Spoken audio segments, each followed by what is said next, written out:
Hello friends, welcome to our channel box office blockbusters. কথা বলবো দেবী চৌধুরী রানী এটির 29 দিনে কালেকশন নিয়ে, রক্তবীজ 2 এটির 30 দিনে কালেকশন নিয়ে, রঘু ডাকাত এটির 30 দিনে কালেকশন নিয়ে, যত কাণ্ড কলকাতা এটির 29 দিনের কালেকশন নিয়ে, এক দিওয়ানি কে দিওয়ানাত এটির চতুর্থ দিনের কালেকশন নিয়ে, থাম্মা এটির চতুর্থ দিনের কালেকশন নিয়ে, স্বার্থপর এটির চতুর্থ দিনের কালেকশন নিয়ে। আপনি জানিয়ে দেই অলরেডি কিন্তু ওয়েস্ট বেঙ্গল থেকে স্বার্থপর একটি ভালো কালেকশন করেছে, যেখানে দেবী চৌধুরী রানী, রক্তবীজ 2, রঘু ডাকাত এবং যত কাণ্ড কলকাতাতেই এই সকল মুভি ভালো কালেকশন করেছে এবং এক দিওয়ানি কে দিওয়ানাত, থাম্মা এই দুইটি মুভিও বলিউড থেকে ভালো কালেকশন করেছে। কথা বলবো এই 7টি মুভির কালেকশন নিয়ে। ভিডিও ভালো লাগে তো লাইক করবেন। এখনও যদি বক্স অফিস ব্লকবাস্টার চ্যানেলটি সাবস্ক্রাইব না করে থাকেন, সবার আগে সকল মুভির latest update plus box office collection জানার জন্য আমাদের চ্যানেলটি সাবস্ক্রাইব করে নেবেন। প্রথম বলবো দেবী চৌধুরী রানী নিয়ে। বাজলো 8 কোটি রুপি। লিড হলো mega star Prosenjit sir, Srabanti ma'am. এটি নিজেদের 29 দিন কমপ্লিট করেছে। অলরেডি বক্স অফিস থেকে একটি সাকসেসফুল কালেকশন মুভিটি করেছে, ব্লকবাস্টার কালেকশন করেছে। দর্শকরা সাপোর্ট করলে দেবী চৌধুরী রানী লাইফ টাইমে আরও ভালো কালেকশন করবে।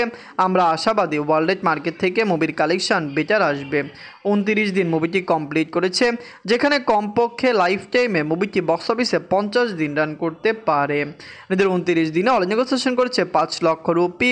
টোটালিটির কালেকশন হলো 4 কোটি 49 লক্ষ রুপি। আপনারা যদি এখনও দেবী চৌধুরী রানী না থাকেন, দেখবেন আমরা খুবই আশাবাদী যে বক্স অফিসে এটি আরও পজিটিভ কালেকশন করবে।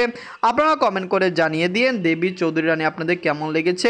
মেগাস্টার প্রসেনজিৎ স্যারকে ওয়েস্ট বেঙ্গলের দর্শকরা খুবই ভালোবাসেন এবং পছন্দ করেন। আমরা আশাবাদী তার এই মুভিটি বক্স অফিসে আরও দারুণ কালেকশন করে ফেলবে।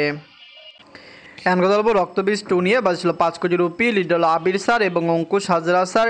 এটি নিজেদের 30 দিন কমপ্লিট করেছে। রক্তবীজ 2 অলরেডি বক্স অফিসে সাকসেসফুল কালেকশন করেছে, ব্লকবাস্টার কালেকশন করেছে। দর্শকরা সাপোর্ট করলে রক্তবীজ 2 লাইফ টাইম একটি ব্লকবাস্টার কালেকশন করবে। আমরা প্রেডিকশন করছি এটি বক্স অফিসে সাকসেসফুল হয়ে যাবে, কারণ আপনি জানিয়ে দেয় লাইফ টাইম এটির কালেকশন 10 কোটি রুপি প্লাস হতে পারে। ওয়েস্ট বেঙ্গল থেকে যখন রিলিজ হয়েছিল, প্রথম দিনে বাজে কালেকশন করার পরে অনেকেই ভেবেছিল মুভিটি ফ্লপ ডিজাস্টার হবে, কিন্তু অলরেডি বক্স অফিসে একটি সাকসেসফুল কালেকশন মুভিটি করতে পেরেছে। নিজের 30 দিনে অল নেগোসিয়েশন করেছে 8 লক্ষ রুপি। টোটাল এটির কালেকশন 8 কোটি 31 লক্ষ রুপি। আপনারা যদি এখনও রক্তবীজ 2 না থাকেন, দেখবেন আবির স্যার এবং অঙ্কুশ হাজরা স্যার অভিনীত রক্তবীজ 2 মুভিটি কেমন হয়েছে, লং টাইমে কত টাকা আয় করতে পারে। ওয়ার্ল্ড মার্কেটের দর্শক সাপোর্ট করলে লাইফ টাইমে এটির কালেকশন আরও বেটার আসবে। আপনারা কমেন্ট করে জানিয়ে দিন এটি আপনাদের কেমন লেগেছে। এখন কথা বলবো রঘু ডাকাত নিয়ে। বাজছিল 8 কোটি রুপি। লিড হলো দেব স্যার এবং ইদিকা পাল ম্যাম। এটি নিজেদের 30 দিন কমপ্লিট করেছে। রঘু ডাকাত মেগাস্টার সুপারস্টার দেব স্যার অভিনীত একটি মেগা প্রজেক্ট। দর্শকরা এটিকে সাপোর্ট করেছে। আমরা আশা করতে পারি ওয়ার্ল্ড মার্কেটে লাইফ টাইমে এটি একটি ভালো কালেকশন করবে, কারণ ফ্যামিলি জান্স এটিকে পুরোপুরি সাপোর্ট করছে।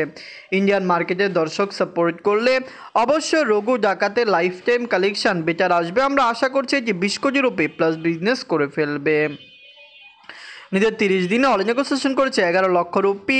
টোটাল এটির কালেকশন হলো 13 কোটি 88 লক্ষ রুপি। আপনারা যদি এখনও রঘু ডাকাত না থাকেন, দেখবেন দেব স্যার এবং ইদিকা পাল ম্যাম অভিনীত রঘু ডাকাত মুভিটি কেমন হয়েছে, লং টাইমে এটি কত টাকা আয় করতে পারে। ওয়েস্ট বেঙ্গলের দর্শক সাপোর্ট করলে অবশ্যই রঘু ডাকাত বক্স অফিসে 100 দিন রান করবে। লাইফ টাইমে 20 কোটি রুপি প্লাস বিজনেস মুভিটি করতে পারবে। এখন কথা বলবো যত কাণ্ড কলকাতাতে নিয়ে। বাজেট হলো 2.5 কোটি রুপি। লিড হলো আবির স্যার। এটি নিজেদের 29 দিন কমপ্লিট করেছে। যত কাণ্ড কলকাতাতেই অলরেডি একটি সাকসেসফুল কালেকশন করেছে। দর্শকরা এই মুভিকে সাপোর্ট করেছে। লং টাইমে মুভির কালেকশন ভালো আসবে। আমরা আশা করছি যত কাণ্ড কলকাতাতে ইজিলি বক্স অফিস মে আরও সাকসেসফুল কালেকশন করতে পারবে। হতে পারে লাইফ টাইম এটি 5 কোটি রুপি প্লাস বিজনেস করবে, কারণ অলরেডি কিন্তু মুভিটি 3.5 কোটি রুপি প্লাস বিজনেস করে ফেলেছে। নিজের 29 দিনে অল নেগোসিয়েশন করেছে 4 লক্ষ রুপি। টোটাল এটির কালেকশন হলো 3 কোটি 83 লক্ষ রুপি। আপনারা যদি এখনও যত কাণ্ড কলকাতাতেই না থাকেন, দেখবেন আবির স্যারের এবার পুজোতে 2টি মুভি রিলিজ হয়েছে। একটি হলো যত কাণ্ড কলকাতাতেই, একটি হলো রক্তবীজ 2। 2টি মুভি বক্স অফিসে সাকসেসফুল কালেকশন করেছে। আমরা আশাবাদী যত কাণ্ড কলকাতাতে বক্স অফিসে 50 থেকে 75 দিন রান করবে।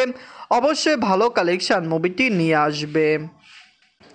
এখন কথা বলবো এক দিওয়ানি কে দিওয়ানাত নিয়ে। বাজেট ছিল 35 কোটি রুপি। লিড হলো হর্ষবর্ধন রানে স্যার। এটি নিজেদের চতুর্থ দিন কমপ্লিট করেছে। অলরেডি বক্স অফিসে একটি সাকসেসফুল কালেকশন মুভিটি করেছে। বলিউড থেকে দিওয়ালিতে দুইটি মুভি রিলিজ হয়েছে। একটি হলো এক দিওয়ানি কে দিওয়ানাত, আরেকটা হলো থাম্মা। দুইটি মুভি সাকসেসফুল হয়ে যাবে কারণ দুইটি মুভি বক্স অফিসে পজিটিভ রিভিউ পেয়েছে। এই মুভিটি কিন্তু বক্স অফিসে কমপক্ষে 100 কোটি নিট কালেকশন দিতে পারে কারণ অলরেডি 4 দিনে মুভিটি 30 কোটির উপরে নিট কালেকশন দিতে পেরেছে। নিজের চতুর্থ দিনে ওয়ার্ল্ড মার্কেট থেকে আয় করেছে 7 কোটি রুপি। টোটাল এটির কালেকশন হলো 37 কোটি রুপি। আপনারা যদি এখনও এক দিওয়ানিকে দিওয়ানাত না থাকেন দেখবেন পজিটিভ রিভিউর সাথে, যেহেতু মুভিটি রিলিজ হয়েছে আজকে হলো ফ্রাইডে, আগামী শনি রবিবার মুভিটি একটি ভালো কালেকশন করতে পারে এবং রবিবারের মধ্যে মুভির নিট কালেকশন 50 কোটি প্লাস হতে পারে, যার কারণে কিন্তু বক্স অফিসে মুভিটি তখনই সাকসেসফুল হয়ে যাবে। মুভিটি আপনাদের কেমন লাগলো কমেন্ট করে জানিয়ে দিয়েন। এনগলব থাম্মা নিয়ে বাজছিল 125 কোটি রুপি। লিড হলো আয়ুষ্মান খুরানা স্যার। এটি নিজেদের চতুর্থ দিন কমপ্লিট করেছে। থাম্মা মুভিটি অলরেডি বক্স অফিসে সাকসেসফুল কালেকশন করেছে, ব্লকবাস্টার কালেকশন করেছে। দর্শকরা সাপোর্ট করলে বলিউড থেকে রিলিজ হওয়া এই মুভিটি সাউথের দর্শকদেরও পছন্দ হবে। তেলুগু ইন্ডাস্ট্রিতে মুভিটি রিলিজ হয়েছে, যার কারণে আমরা আশাবাদী লং টাইমে মুভির কালেকশন আরও ব্লকবাস্টার হবে। ফ্যামিলিজন সাপোর্ট করলে থাম্মা বক্স অফিসে কমপক্ষে 200 কোটি প্লাস বিজনেস করতে পারে। নিজের 14 দিনে ওয়ার্ল্ড মার্কেট থেকে আয় করেছে 15 কোটি রুপি। টোটাল এটির কালেকশন হলো 95 কোটি 50 লক্ষ রুপি। আপনারা যদি এখনও থাম্মা না থেকে দেখবেন বলিউডের এই মুভিটি দর্শকরা খুবই পছন্দ করেছে। মুভিটি কিন্তু ওয়েস্ট বেঙ্গলেও রিলিজ হয়েছে। থাম্মা এবং এক দিওয়ানিকে দিওয়ানা দুইটি মুভি ওয়েস্ট বেঙ্গল থেকে পজিটিভ কালেকশন করেছে। আমরা আশা করতে পারি এই দুইটি মুভি ওয়েস্ট বেঙ্গলে 5 থেকে 10 কোটি রুপি প্লাস বিজনেস করতে পারবে। এখন কথা বলবো স্বার্থপর নিয়ে। বাজছিল 4 কোটি রুপি। লিড হলো কোয়েল মল্লিক ম্যাম, রঞ্জিত মল্লিক স্যার। এটি নিজের চতুর্থ দিন কমপ্লিট করেছে। স্বার্থপর মুভিটি অলরেডি বক্স অফিসে সাকসেসফুল কালেকশন করেছে। ওয়েস্ট বেঙ্গল থেকে রিলিজ হয় এই মুভিটি অলরেডি বক্স অফিসে 1 কোটি প্লাস গ্রোস কালেকশন করেছে। মুভির নিট কালেকশন কম কিন্তু গ্রোস কালেকশন ভালো এসেছে। আমরা আশা করতে পারি এটি ওয়েস্ট বেঙ্গল থেকে ব্লকবাস্টার হবে। মুভির বাজেট 4 কোটি রুপি হলেও লাইফ টাইম এটি 7.5 থেকে 8 কোটি রুপি প্লাস বিজনেস করতে পারে। চতুর্থ দিনে অল ইন্ডিয়া সেশন করেছে 18 লক্ষ রুপি। টোটাল এটির কালেকশন হলো 1 কোটি 25 লক্ষ রুপি। আপনারা যদি এখনও স্বার্থপর না থাকেন দেখবেন কোয়েল মল্লিক ম্যাম এবং রঞ্জিত মল্লিক স্যারের স্বার্থপর কেমন লাগলো, লং টাইমে কত টাকা আয় করতে পারে।